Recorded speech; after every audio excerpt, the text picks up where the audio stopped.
With over 6,000 languages and 2,500 different translations of the Bible around the world, with 450 English translations of the Bible, which one is the right one? I mean, we have everything from the Message to the KJV, to the ESV, to the NLT in our versions of the Bible, the new NIV. I mean, pick 3 letters, throw them in there. We got a translation for it. But in this video, very short, very sweet. Hopefully, we'll decide which the right translation is for you. But that's really up to you.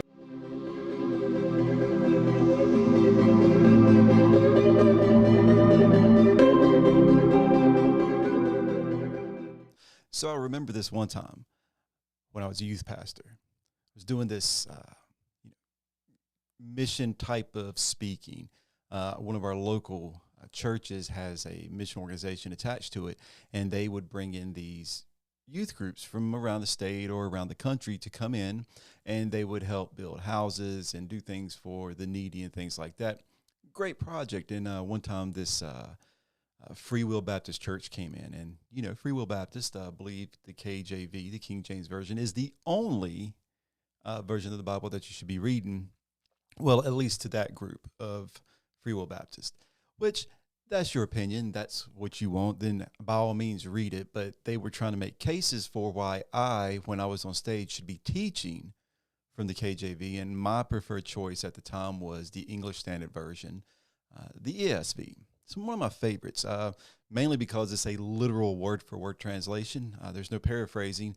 Plus, it was translated from text that was more to the Koine Greek, from some of the original Hebrew translations, which again, the KJV was as well. But this is also a more modern take on it. They have kind of revised it over time as English language builds, trying to make it easier for us to understand the language that was so many years ago.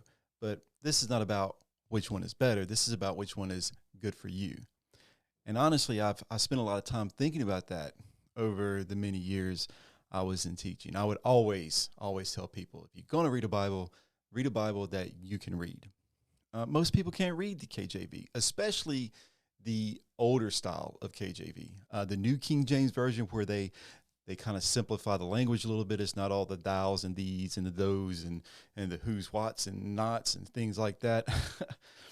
But when you get down to it, the reality of it is if you can read it, that's the best place to start. I mean, you have everything from the Message, which is a paraphrased Bible. I mean, it is paraphrased. There's no like literal translation. It's not word for word. But if I gave the Message to a younger person, middle school, high school, they could read that and they could breeze through it. It reads like a novel. It doesn't read like work. The ESV reads like work. You get in there and you see it. The NLT is a less paraphrase, but less word for word. It's kind of in the middle. You go from one end to the other. That's a good place to start. The NIV seems like to be the most popular for people because it's closer to word for word translation, but it's still not so strict and rigid when you read it. There's so many different versions out there, and what's right for you? What's right for me? And I always come down to personal choice. They all say, in a sense, the same thing. The stories are all pretty much the same. Are there contradictions in this translation versus this translation? Well, we're not going to talk about contradictions in this video because contradictions in the Bible is a whole different story in of itself. What we're really looking at is Christians, non-Christians, non-believers, anybody picking up a Holy Bible and reading it. So when you get to the crux of the situation, which one's right? I don't know. I can't read Greek, the Koine Greek specifically. I can't read Hebrew. So whatever was originally written so many years ago, I'll never understand. So I had to depend on smarter people to translate it into a language that I could read. And then I have to trust that if I believe these words in the Bible are true, that God had a hand on it. Or I can just believe that the accounts that came from that time, where these stories come from, going back to the days of Moses, to the days of Malachi, Elijah, Jesus, Peter, Paul, Timothy, all those individuals that were throughout the course of history. I have to trust that the words that translated over came as closest to what they were trying to say then. There's a lot of evidence and proof that people try to throw out there if the Bible's real or true, or is it fiction. I don't ever believe the Bible's fiction. I don't believe that the stories that were given were false, because I'm a Christian. It's my faith, which is another story for us to talk about another time, about proof. But again, today, what version should you read? The version you pick up and you can read.